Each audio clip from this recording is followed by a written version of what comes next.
Hello, everybody. Welcome to Positive Discipline TV. This is a monthly show created in partnership between Positive Discipline and Sproutable, designed to highlight the voices, wisdom, and diversity of positive discipline parent educators directly to the parents we serve. As trainers and coaches, we know that this work is really powerful and really messy. And with PDTV, we're hoping to bring the practice of positive discipline to life and leave viewers feeling empowered, encouraged, and able to carry it on inside of their own families. I am Casey O'Rourke. I'm a positive discipline lead trainer, coach, and the adolescent lead at Sproutable. And this is my co-host, Julietta Skoog, also a positive discipline trainer and the early years maven at Sproutable. Each month, we will bring a different guest on to discuss how they are integrating positive discipline into the communities that they serve. And we are really excited to introduce you to our friend, our mentor, and today's guest. So I'm going to let Julietta do the honors. Hi, everyone, and welcome, Dina, truly our dear friend, mentor, and it's just an honor to be in conversation with you today. I'll share, everyone, your incredible bio. Dina Emser is a leadership trainer, coach, author, and speaker. Over the last 23 years, Dina has served thousands of professionals. A former school principal, Dina currently works as a certified positive discipline lead trainer and professional certified coach. She created a training program for workplace teams called Empowering People in the Workplace with positive discipline founder Jane Nelson in 2018. Dina is a co-author of Roadmap to Success with Stephen Covey and Ken Blanchard, and a solo book, Trusting the Fortune Within. She has worked on 4 continents with organizations that wish to support people with effective leadership tools to build respectful relationships. Thank you so much for being here, Dina. We are so excited to be in this conversation and can't wait for you to tell everyone who's watching about your journey in discovering positive discipline. Thanks, Julietta and Casey. It's my pleasure to be here. I'm really honored too. And it's a good story. So it harkens back to January of 1989. And I'm aware that some people on this call may not have even been alive in that moment, but my daughter and I, in January of that year, started kindergarten the same day. And we had transferred her to a private school, and it was based on all of Dreiker's and Adler's ideas. It was called a Corsini for Our School. And the R's stood for respect, responsibility, resourcefulness, and responsiveness. And so it was sort of like pre-positive discipline in the classroom, right? Because it was 1989.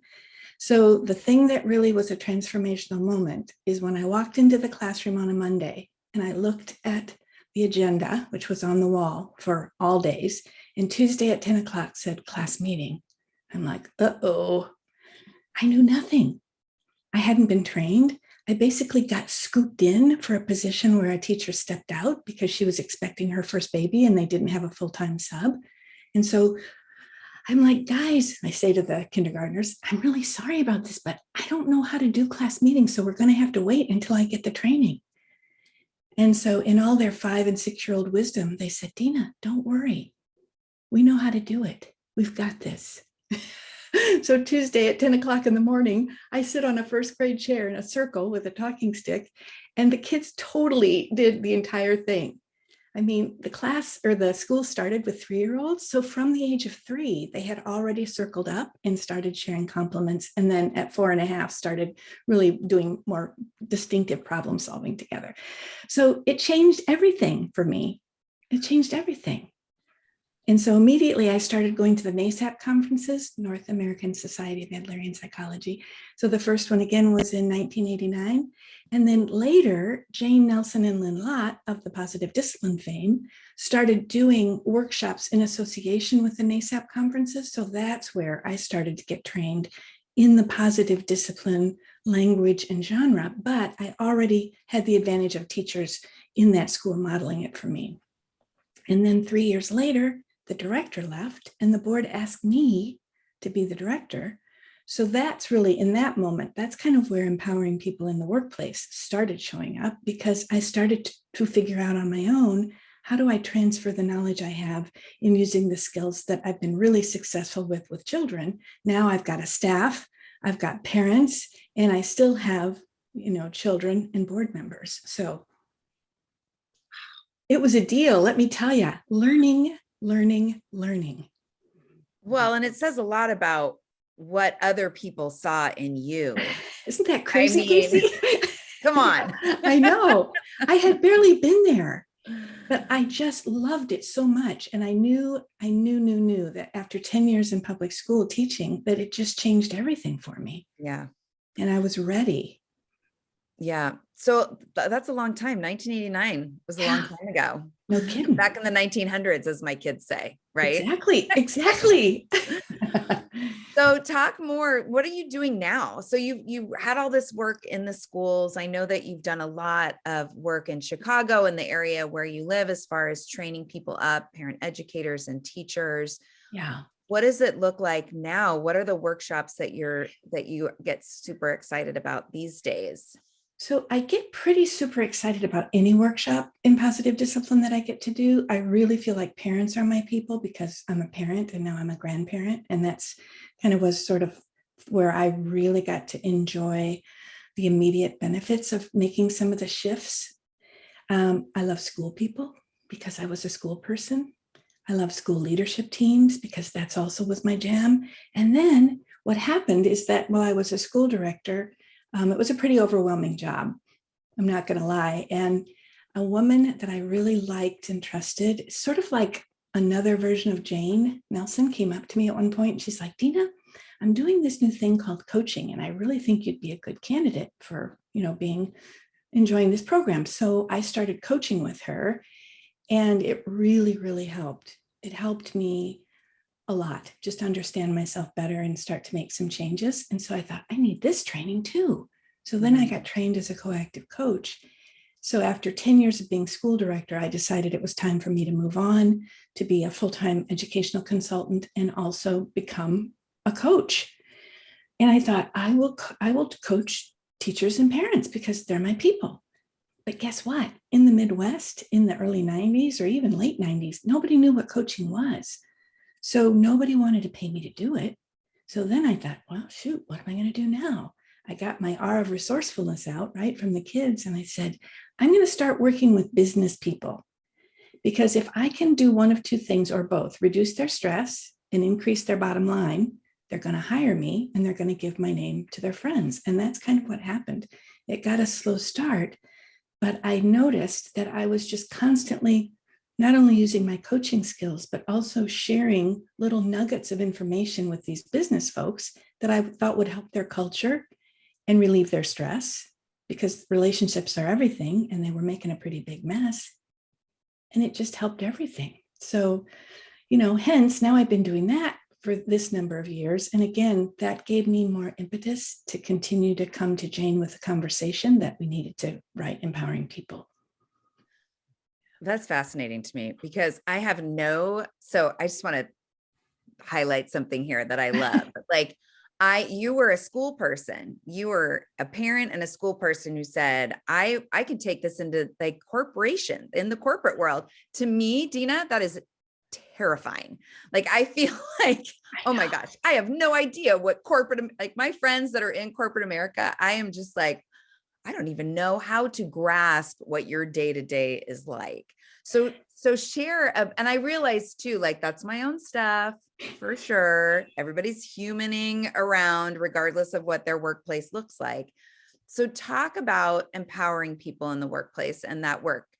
I mean, how, like, just tell us more about it. Because Julietta and I, neither of us have actually done that training, which I'm really curious to have my turn going through it with you. But talk to us a little bit about how the work that we do with parents and teachers translates into workplace environments. Well, you said everyone's kind of humaning around, right? It is a humanistic Technical model. term, by the way. Yeah, I love it. Yeah, humaning around. It's a humanistic, it's a psychological approach. So there's really no one that we can think of that wouldn't benefit from training in this regard. And when you think about it, I can't remember. Recently, I read a statistic that was mind-blowing about the number of people in the business world right now who are being asked to work on teams. I think that research was done in like 17 countries, and it was like 90% of the people interviewed said they were part of a team. 73% of that 90% said they were on more than one team. Okay, so now we've got this model where people are being expected to cooperate at work. And guess what? They don't know how. Because what have they been doing at work? They've been living in silos. Everybody talks about these silos, right? They're in their cubicles. They've got like standards they have to meet and numbers. They're competing with each other. Not everywhere, but a lot of places. So the shift is really happening. The problem is that the shift is happening without acknowledgement that people need skills in order to do the shift. So Well, go ahead. I was just going to say that, Dina, because we've had, parenting classes for so many years, and we have so many parents that will say, like, they get the aha that we all see, which is like, oh, this isn't about our kids, it's about us. And this works like not only on me, but also like I should do this at work. Like I have so many ahas with parents that will be like, oh my God, this is what like my team needs, or I wish that my manager had. But you just hit the nail on the head, which is that, yeah, they get this aha, like, oh, this is what we need, but they don't actually have the skills to do that, right? And the tools to actually bring that. And so that's what you so skillfully have been able to create, is that bridge. Well, and we all know how to do it because we know, those of us who are trained in positive discipline, we know how to do it. We know how to meet people where they are. Obviously, the scenarios have changed a little bit when you're going to be working with a corporate or a family-run business or whoever it is, because it's not just corporations. I mean, think of the number of businesses out there of a variety of sizes. So they all need these skills. Even entrepreneurs, we've had a number of entrepreneurs take this course, and they're wanting to build a team of outside professionals that they're contracting with, but they still need the skills. So, well, and it's interesting, the theme. I don't know, Casey, if you feel like this too, or for those of you who've watched all of our episodes so far, but this theme, Dina, of, this, that you stumbled into it, right? There's been a lot of these origin stories of just being like stumbled into this, like almost, divine like day. And then that it changes everything for you. It's almost like once the lights are on, like you can't unsee it, Mm-hmm. And so thinking about for these corporations or even small businesses where they don't know what they don't know, like they haven't seen it yet, they don't realize there's a different way to be in relationship with each other and show up to work and how they can feel on a team. I mean, I feel similarly, Casey, just even with my friends too, there's sort of this gulf between education land, parenting, and then like business corporate. And it's almost like they think there's two, like, oh, you can do this at home, but not, but it's really because they haven't seen what the potential in that. Yeah. Yeah. Do you have overlap, Dina, with like, I mean, when you go, do you find overlap where I'm sure you've had experiences where you've been doing the EPW workshop and there's like parents that maybe you've trained or yeah, absolutely, Casey. Yeah, they're very eager participants in EPW. Because what I find is that I have a particular strength in transferring things from one realm to another, but not everybody does. And so the only reason I say that is because when you're working in strength-based land, what you have to understand is that our brains are wired to see our weakness, but they aren't necessarily so wired to see our strength. So often we think, well, I can do it. And I thought this for years. I can do this shift. I can do the thing from the parent to the classroom. I can do the thing from the classroom to the school office. Why can't everybody? But I even talked to Jane and Lynn about this, and they're like, yeah, we thought we'd only have to write one book. But guess what? Everybody wants a book written with them in mind. Now, why would that be with what we know about psychology? They want to belong, right? They want to be significant, even to the author who's writing the material. It's like, I want a program that talks to me in my Yeah, life. they want to feel seen, in this way. Exactly. That's so unique. Yeah. Yep. Mhm. Dina, Yeah. do you think, is there a way, I'm going off script here, but I really appreciate what you said about being wired to see our deficits. And do you work with people around like retraining our brain so that we do look more towards our strengths and less towards our deficits? And what does that look like? I Will you do. talk a little bit about that? So yeah, it's not easy, the rewiring piece. So basically what I do ask is sort of for people, again, to follow the path that I have followed in my own development. And that is just to notice, like notice moment to moment, especially notice when you've had a hard thing happen. It's like kind of, what were you feeling? What was the thought process? What were you deciding? And then what did you do? And was it effective or not effective? And if this happens again in the future, which you're pretty darn sure it will, right? What are you going to say either to yourself? What are you going to do to keep yourself from being reactive? It's the same thing we do in a way with the whole flipping your lid thing in brain science, but it's just noticing which brain am I in? Am I in my upper brain or my lower brain? And how can I get myself there most quickly? And for all of us, it's a little bit different, but it's a practice. We have to commit. Yeah. Self-awareness. That awareness piece for sure. I know. And that like challenging the negativity, of which we are, right? That negativity bias that we go into in our brains of saying like, I noticed that for me this morning. I can say this to you all because my sister won't ever watch this, but I noticed this like story, right, that crept into my head about my sister, who I do love very deeply. And it was that moment where I thought, wow, that noticing of like, oh my gosh, I've just taken this like so far sideways. Is this true? And no judgment on myself. Oh, isn't that just interesting? That old pattern that I get into, No judgment for yourself, Julia. That's a win. Yeah, that's a work. No, it's called work. Yeah. Yeah.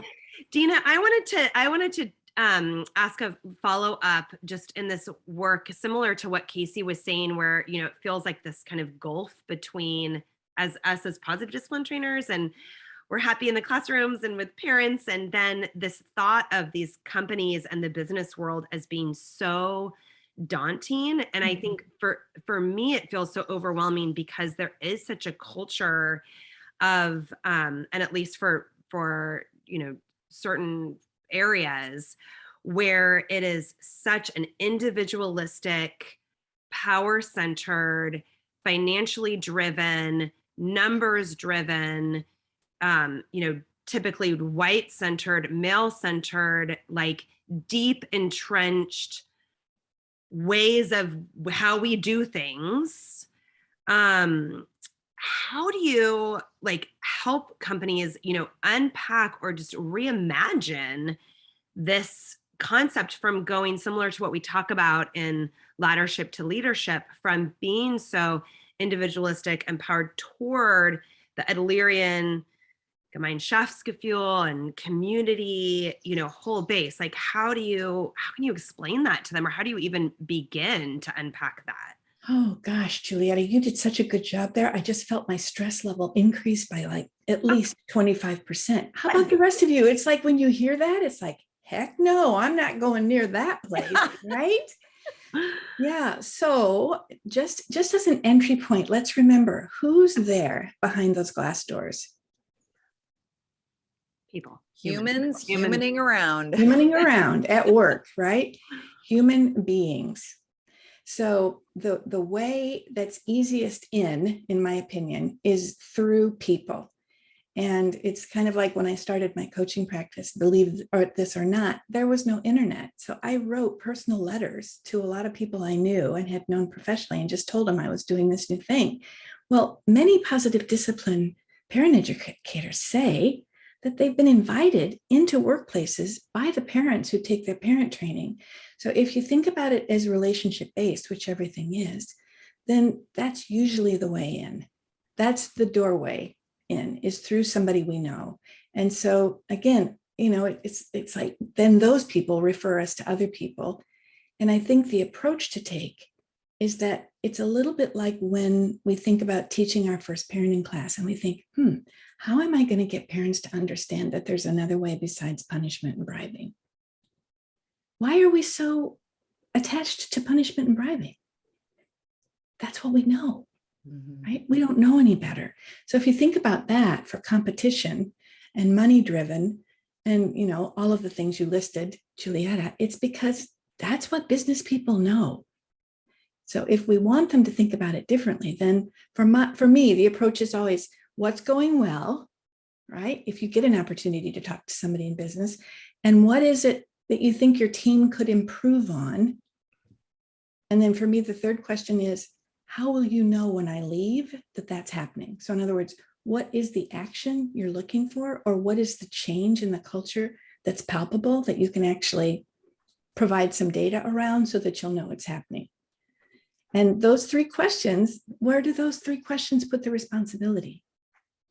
On the people, on the humans. On the humans, right? On the humans who are asking you or you're talking to come in and do some work with them. So it's been super effective for me. It has definitely slowed down the conversation, which helps because then it gives me some time to kind of make sure that I'm in my upper brain and not my lower brain from stress and worry that they're not going to buy it, and just talk to them like real people.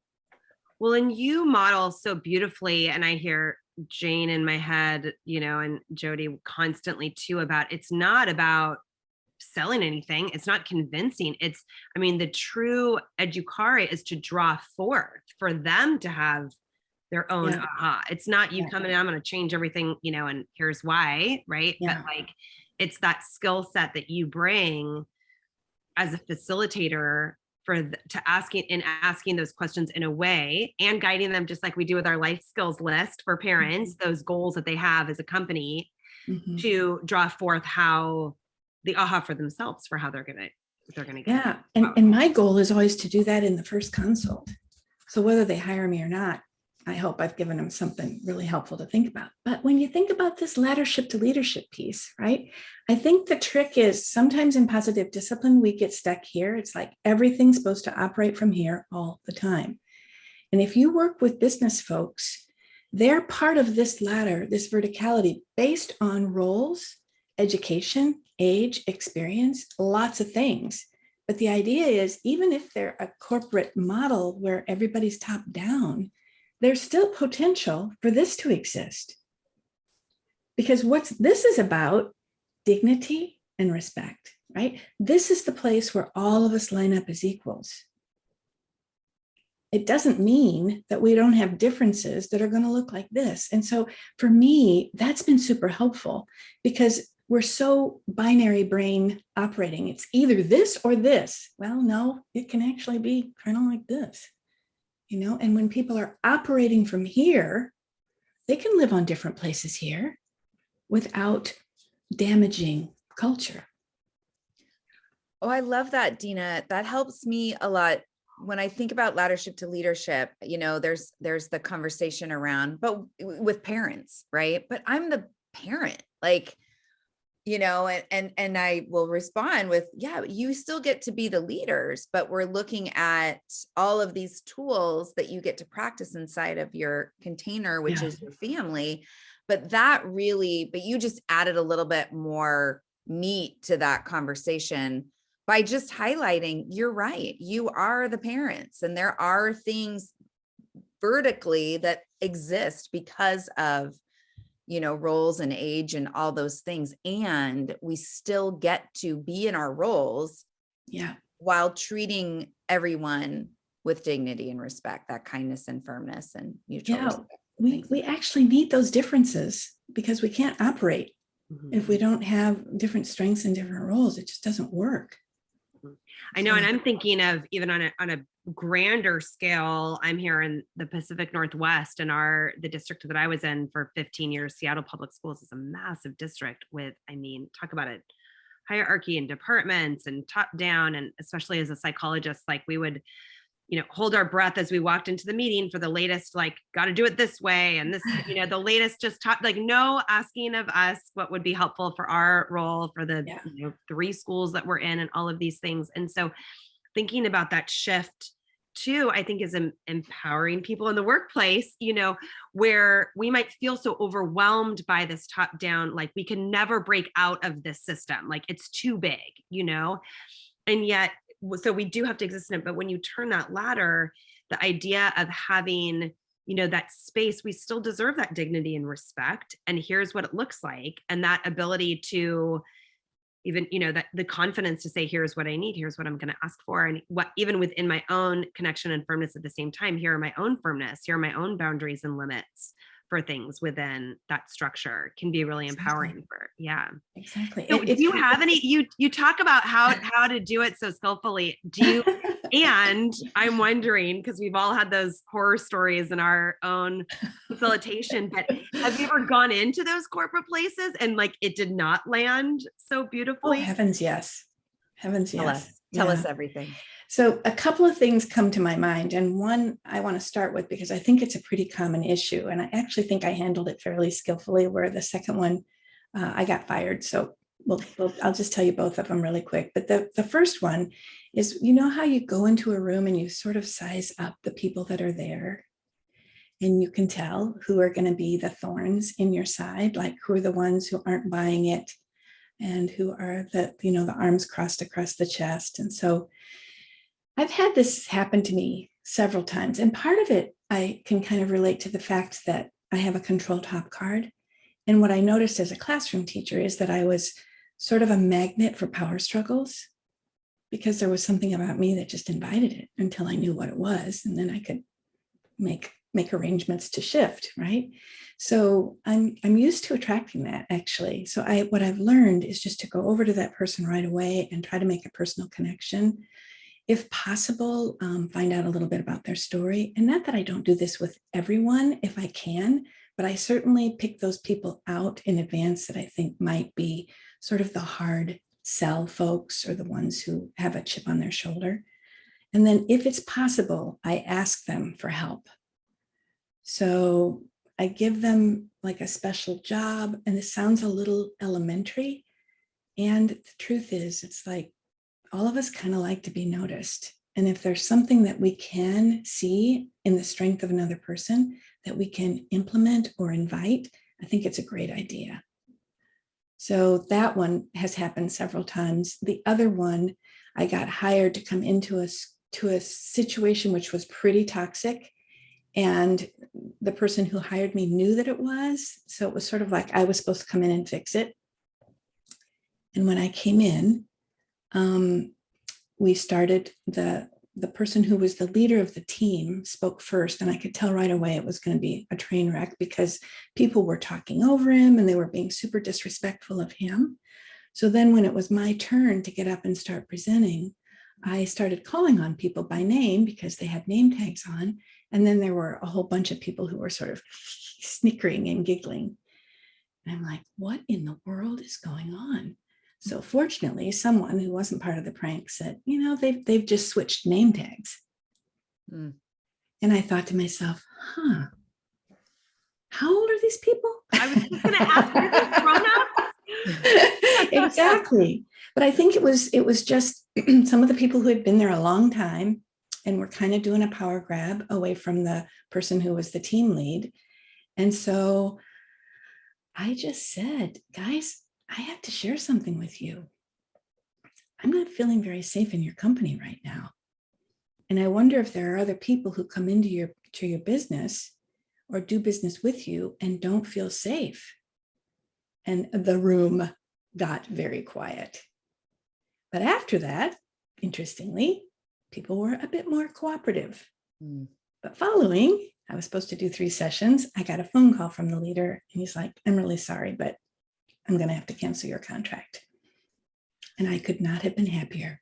Yeah. So I think, it goes back to that idea of kindness and firmness. And the thing I want to say is that we all have this power, regardless of the culture, regardless of the leadership. We all get to choose.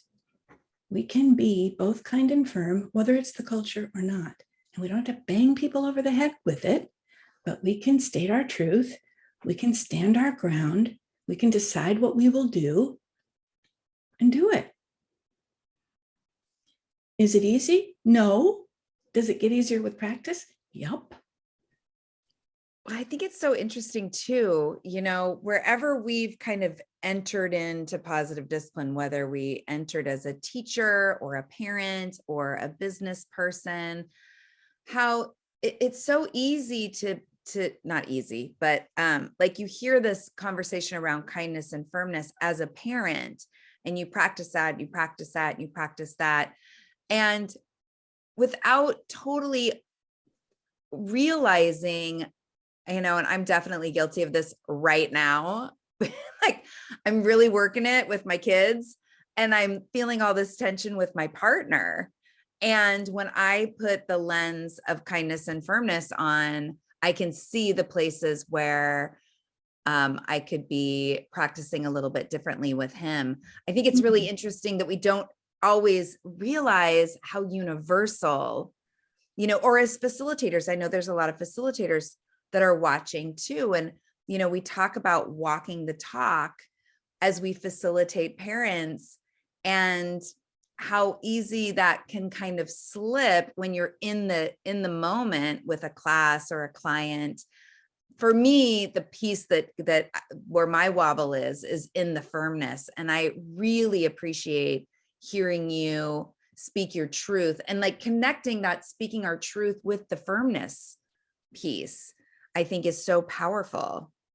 And those tools, like saying, decide what you will do, and this is what I do have control over, like limited choices, all of these little tools that are for life, really walking through are in relationship with each other, whether they're other grownups in the room or our kids or partners or sisters or yeah. It reminds me too of our conversation with Natasha talking about reparenting with, doing workshops with people that don't have children either, which I'm sure a lot of times you have in empowering people in the workplace. They don't have children in their lives or they're younger and so this really is a whole new like lights on, and those same tools, as I'm looking at Jane's sweet face, like are so powerful because they really are universal in this way, Exactly. for our to use on ourselves too. Exactly. Yeah. Well, and Positive Discipline was cited as one of the top 5 parenting books that could also help managers. So we have an activity called Parent Leadership in the EPW that's about, think about the things that you've learned as a parent or from your parent about leadership and how might those help you? Because, it is really drawing forth. We really know a lot more about this than we think we do, or most of us have some kind of a memory or an experience we can latch onto where someone kind of exhibited this sort of style. They were kind, but they were also firm. They shared their power with us in appropriate ways, but they didn't overdo it one way or the other. Or maybe I'm just lucky. I know that I have had some great people in my life. Well, and I think often I'll ask this question to groups where I'll say, just who is the teacher that inspired you? And everyone's got their person, right? Mine is Ms. Burgess, like they go right to that person. And whenever I say describe that person, it embodies those types of leadership qualities. They were kind and firm, high expectations, so all in, they were like invested, they cared, they broke things down, they listened. I mean, they really embodied, and I'm like, there's our blueprint, right? Yeah. Absolutely. So there's a couple of questions in the chat, Dina, that I would love to throw out. One is from our friend Yogi. Hi, Yogi. She asks, could you share more about conflict and resolution tools that are used in the workplace? So they're not doing the bug and the wish ones with each other? No, we're not. Such cute props though. Yeah. So it's interesting. Several of the things that are in the Empowering People in the Workplace material you will recognize. And one of them I just shared, it's called Validating Feelings. I validated my own, which the way it's written in the book is that, you validate someone else's feelings as you're working through a conflict. It sounds like from what you shared, your feelings really got hurt by something that I said. That was not and would never be my intention. And I am really deeply sorry that it landed that way with you. What can we do now to move forward? Mm-hmm. So that was actually kind of a little bit of a combination of validating feelings and the 4 R's of recovering from a mistake. And I just had an opportunity to do that yesterday with somebody on the phone who I had trained 4 years ago. And they were still carrying around something with them that they had interpreted from what I had said that was extremely discouraging. I had no idea. So this is the other thing. It's like, we really do. It calls us forth, I believe, to be better at communicating when we feel internal conflict with somebody, because we do have the tools to use and we just need to remember to use them. And that's not the first place my brain went when I heard about it, just to be clear, Thank you for that. Yeah. Honestly. Yeah.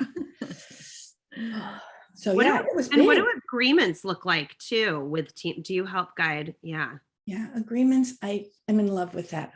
I just think everyone in every situation, whether they're in a team, on a new team, working with a non-permanent team, should make agreements. How will we work together to make sure that we're honoring each other, that we're sharing the work in appropriate ways, holding one another accountable? How's that going to look? And so we just write, just a short list of things that we agree to, that we think is going to make our work more effective. And then we check in, because often there's something that'll come up we didn't think about in advance, and we have to add that, or we have to tweak an agreement. But it is really it's just a great tool. So another question from the chat, and this is pretty specific. So thank you, Carrie, for this. Can you give more advice for how to handle a participant who seems to create a negative energy in the room that other participants absorb to the point that they drop out while the negative participant continues to say? So this sounds like a very popular challenge. What would you do in that situation? So this is definitely a leadership challenge. Mm-hmm. Because if you have somebody who's so powerful in your parenting group, who is kind of kicking other people out, and you haven't addressed it with that person, to me, that's a place where there's a little bit of a hole there for me. So as soon as I would see that happen, I would talk to that person privately. And I would certainly try to acknowledge them in the group. So Casey, you and I talked about this little thing that I sort of have in my hip pocket all the time. And that is that if somebody brings something up in your parenting class or on your team, and it's like way out there in left field, and you're pretty much thrown off, it's like, well, this does not follow the program. When I'm in my upper mind, I can say to the group, wow, you know what, Casey, I kind of appreciate you bringing that up. Because I know you have courage and your voice is strong, I bet there are other people in the group who may be feeling something similar and just don't have quite the wherewithal to bring it up. So let's put it on the parking lot, or let's just agree that we're going to address this. It is coming up, actually. Something's coming up in the next presentation that's going to address this very thing. So again, thank you for having the courage to bring it up. So if you can imagine doing that, what do you think, what would be the impact on you if I said that to you? Just think about that for a second. And what would be the impact on everybody else in the group? Yeah. It's like, A, you kept your cool. B, you were respectful, right? You acknowledged, yep, that'd be a challenge. C, we're going to address it. And you're not discouraged, and you don't discourage anybody else. So that, it really has been a very strong one for me. Case, what? Yeah. So everyone that's watching, when Julietta and I went through our advanced candidate training back in 2012 together, Dina was one of our facilitators, as well as Jody McVitie. And that's exactly the coaching that you gave to me. And I remember thinking to myself, as you were saying that, I'm not going to thank these people for pushing back. Like, I don't want them to push back. I just want them to say, oh my God, this is amazing. Thank you. And Dina, it is so, as I've grown as a facilitator, as I've grown in my personal practice of being a parent, of being, a leader in the community. It is my favorite. It is, it's such a great way to disarm. Like, I think people get hurt. They have this hurt inside of them for whatever reason, and they want to pass it on to you because you're this person that's trying to share something new. And I love it because it creates connection. It creates, I feel like the other person gets to feel like, oh, okay, I feel seen and heard. And it also is good feedback to me that I can tease apart whatever the content is in a new and different way to land it even more so for the whole group. Yeah. So while I was very resistant to that coaching 10 years ago, Yeah. I really, really appreciate it and love it. So Carrie, I hope that that's useful to you and your question, because that it is hard. I mean, nobody wants the person that's like, man, this stuff, but it can actually be really useful. And those people, just like the mischief makers in a classroom, those kids are fun. They are Those fun. kids are interesting. And if we Yeah. have the tools to kind of energetically put our arm around them and become comrades, it's pretty powerful. It's pretty powerful. And Carrie, I'll just say too, I mean, I think we could have a whole other session of just talking about the stories of those people that come in and just add the toxicity. And even, I mean, after we've been doing these for years and years and years, and we still get those people showing up. How many times, I lost count how many times I've done the asking versus telling activity, which always is like so awesome. And people are like, mind blown and changed. And just recently I had a participant who fortunately was on Zoom, and because at the end of his, which he was supposed to be like, oh, I feel amazing, he was like, how I really feel like I just want to slap you. And I was like so freaked out, I mean, I really was freaked out. And I said, well, thank you so much for saying this, because it really highlights that if there has not been an authentic relationship or trust or tone, it is going to land in exactly that way. You don't know me. We just started this activity together. Like, thank you so much. Inside, I'm dying, of course, like, wow. Oh my God, wobbly, like you say, but it is. And I do love, Maya Angelou says this, like in any challenge that comes our way, when we can say thank you, just like we say in positive discipline, the challenges are those opportunities to grow those life skills, for you as a facilitator, Carrie, and for us in life, like, thank you. And, what does that open for us, that space? Yeah. And how are we supposed to know it otherwise? The energy is still in the room. It just doesn't have a name, and you can't address it because it hasn't been spoken. So, yeah. It's helpful in that regard. It's challenging too, because it's kind of a power grab, but for me, especially with having a control top card and having power is kind of my thing. It's like, for me, the whole thing is about learning to share power. In ways that are appropriate for the situation, for the other person. So it's age related, it's experience related, but when we're working with little kids, we have to start giving them appropriate power, or what are they going to do? Grab it anyway. So it's the same thing with adults. It's a power share.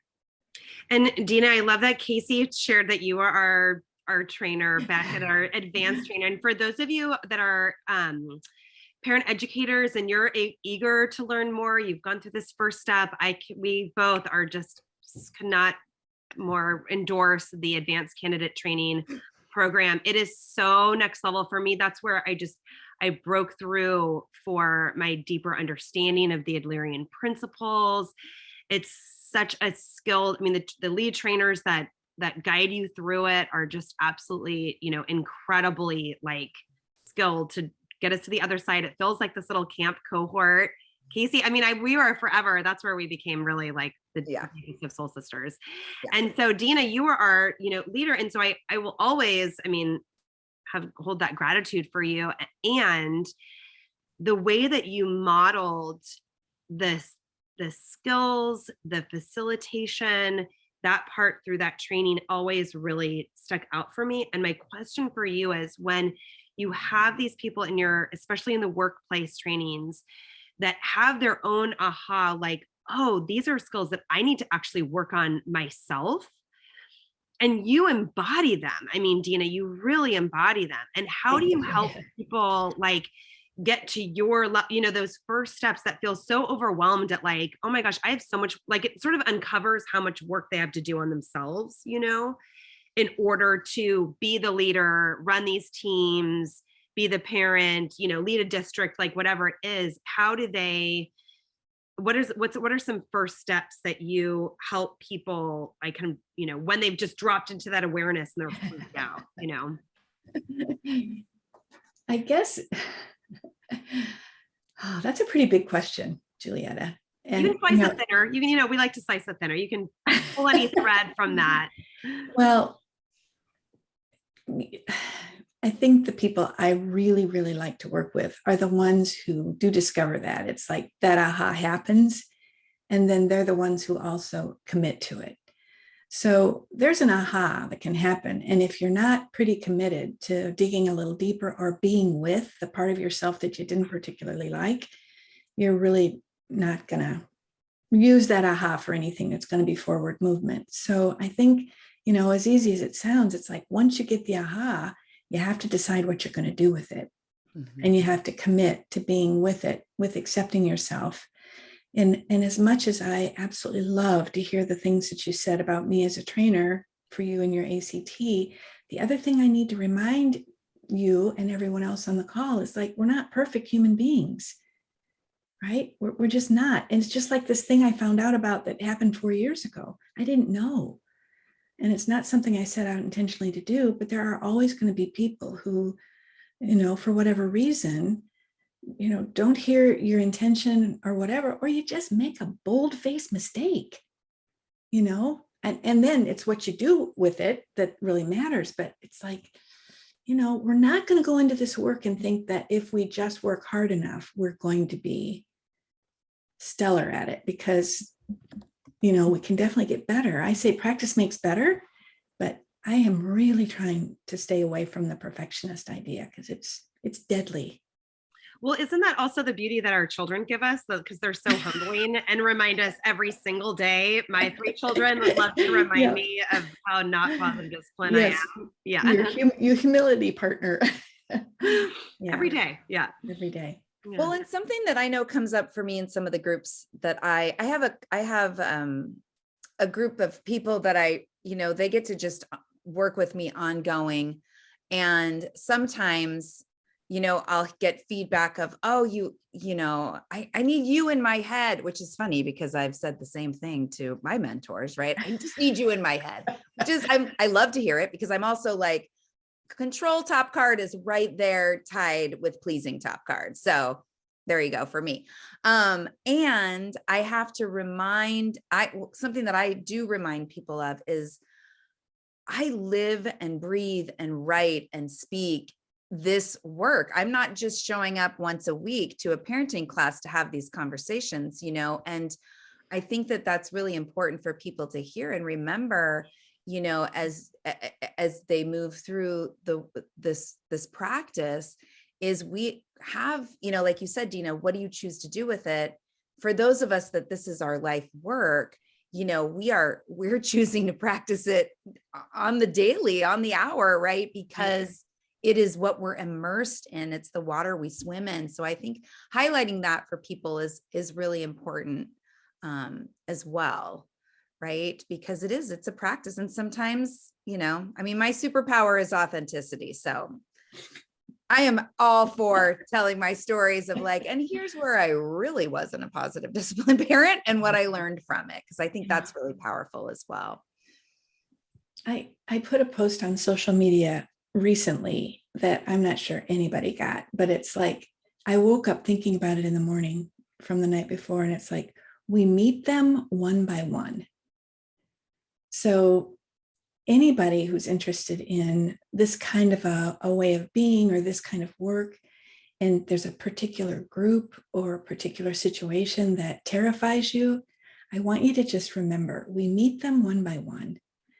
So even if you're on a stage and you've got 300 to 3,000 people in the audience, it's like, you're still going to make eye contact. You're still going to connect with people. In my world, it's like, that's the only thing that makes it available for me to do. Otherwise, I just get overwhelmed and I just want to stay home.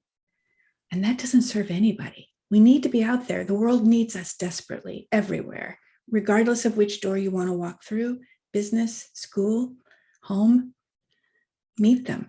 Well, and even one by one. And you even seen this theme of in the chat of the questions around like kind of that one person, and even, you know, you saying, oh, I go right up to that person. I invite them in. I make a personal connection. Whereas of course it's so natural that we would want to like not touch that with a 10-foot pole, you know, and avoid and just, and so that part where, you know, really seeing them as somebody that just wants to belong, you know, like in the jungle activity, I'm a child and I just want to belong. I mean, we all have that inside, you know, and so seeing those behaviors from those participants or the negativity or the groups or whatever as, you know, really an indication of something deeper, the underneath the behavior. Connection. Yeah. Mm-hmm. Yep. Yeah. Yay. Yay, yay, yay. Well, Dina, you are such a beautiful embodiment of leadership, and it's just always fun to talk to you. And so we have a question for you for people who are watching who, you know, could be a part of an organization that this came up in our last call. Actually, one of the participants was a parent at a school and really interested in supporting the school and shifting their culture. For people who want to begin to change a culture that they're a part of, what's a good stepping stone for them, a good first step? This is such a big and good question. And so something I read years ago when I got invited to come into a school district who wanted to change their culture, I felt like I had to brush up a little bit and do some reading first. And I read that we communicate culture in the stories that we tell about each other. And so especially as I think about a parent, Casey, who is part of a school culture and wants to change the school culture, one thing that parent could do is start watching the stories that she or he is telling about the school community. Because, you know, when you think about it, if it's a toxic culture, what are the stories? What are we looking for? More examples of how toxic the culture is, right? And what are we going to find when we're looking for that? How toxic the culture is. Plenty. Yeah. So if you want to change the culture, it might be good to look at what is the strength of the culture already, because there's got to be something. And what are the one-by-one stories that people could tell or that you notice that you could highlight? So if it's toxic, it's discouraged. People do better when they feel better. So start watching for that. And to me, that's a little bit like something everybody can do. And then if you've really got some courage, I would go and talk to the people who can make it happen.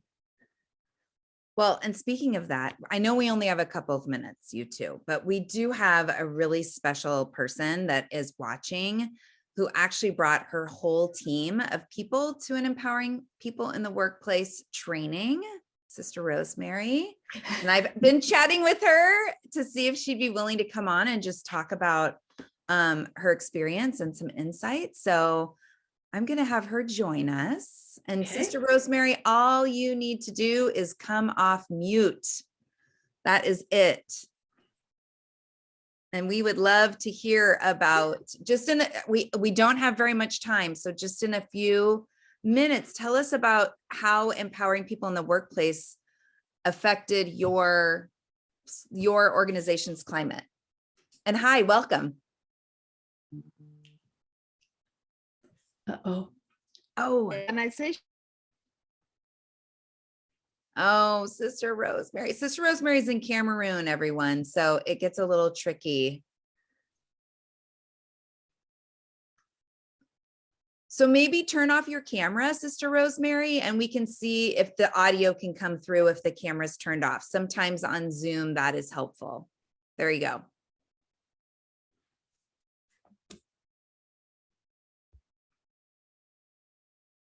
Oh, darn it. You know, worth a try though. Oh, so All right. small. Well, Sister Rosemary, we appreciate you and we're so glad that you're here. But the connection is not making this work. So back to the three of us. So just so everyone knows, there's a really great story about Sister Rosemary and her organization coming to empowering people in the workplace. And let's save it for a future episode too, because Yes. that would be, and we'll make sure there's the Wi-Fi is in connection when she's traveling somewhere. That's some sweet. Yes, yes, yes, yes, yes. I just want to have, can we have, I know this conversation just felt so vast and deep. And I want to tie us back to your bio where we began. And will you just concretely, Dina, tell us like the things that you're doing? You are doing a lot right now. So you are doing life coaching, like tell us where we can find you, what you're doing, how people can really like work directly with you. Thanks, Julietta. So the easiest way to find out is just to go to my website, dinaemser.com. Empowering people in the workplace is really my focus right now. So there is a workshop that's beginning. You can still sign up for it. It's happening in June. That one is in English. There's also another one in English that Yogi and Nuria are going to be facilitating, and that starts in September. So there's lots of time for that one. And I'm also doing a lot of group coaching. So I'm coaching a number of women in a group. We call it Leader Lab, and that's been really fun. It's a kind of combination training and coaching program. And I'm doing a parent coaching teleclass right now. We've got a couple of people that are in that class that are on the call today. And then I do private coaching, private leadership coaching. So, yeah. So, and that's for anyone. I mean, just that encompasses anyone who would love to benefit from your wisdom one-on-one in a leader. I mean, that leadership, as we've talked about in this hour, that can be anywhere. That can be teacher, that can be parent, that can be corporate, that can be manager, that can be CEO, that can be, you know, anyone running a team. I think about like here in the Pacific Northwest, again, we've got Microsoft, we've got Google, we've got Amazon. I mean, you know, everyone in these roles. What? Yeah. Oh, you're muted. Oh, the power that we have when Casey's muted. I was going to say, we've got Sproutable in the Pacific Northwest. That's right.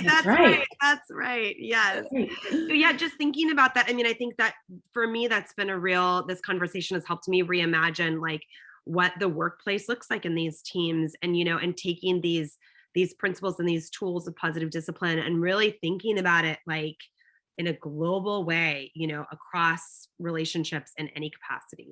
Yeah. And I just want to say too, that the Positive Discipline Association is doing a series for teachers this summer, and I will be doing one of those 2-hour sessions on kind and firm at the same time. And so for me, this is sort of the magic of positive discipline. It's also a big challenge. So I'm just loving that I get to address that topic. And so I want to just like challenge the people who are on this call or watching the replay, take action, like send, you know, the people that you're thinking about, your own teachers that are in your life or districts or your workplace, or the people that you know that would be helpful for this, send them this information, send them the information about Dina, send them the information about the PDA, send them the information. It's all out there, and we need to all like continue to work together to really help promote it and share that information, because it's just that people don't know about it. You know, that's once they do, like we said, the aha is there. So we've just got to all really commit to send that. Yeah. So Louie, hi, Miss Louie. Oh my gosh, we're gonna make sure you all are gonna get an email later today, and with the replay of this, and you will get links and all the things about Dina's work and where you can find her.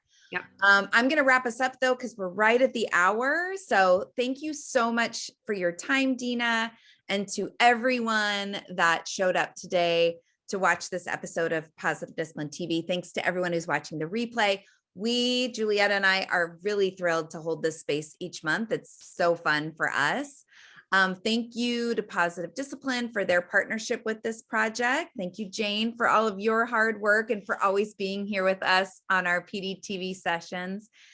And viewers, you can find out where empowering people in the workplace workshops are happening at positivediscipline.com/events. And if you want to know more about what Julietta and I are offering parents, go to our website, besproutable.com. We have offers for parents of littles to teens, for nannies, for preschool teachers, for parent educators. It's a great place to find resources. And if you are interested in signing up for next month's Positive Discipline TV Live, go to besproutable.com/PDTV or positivediscipline.com/PDTV. We are going to be talking to Noha. Oh man, I was going to make sure I could pronounce her last name before I showed up today. Al-Shigari. I think that's how you pronounce her last name. Noha is a positive discipline lead trainer and the author of Positive Discipline in the Muslim Home. We're very excited to share her wisdom and to continue to deepen in our collective understanding of positive discipline. So watch your inbox for more information and the replay of today's event. Thank you again so much, Dina, for being here, and for all of you for showing up live and watching.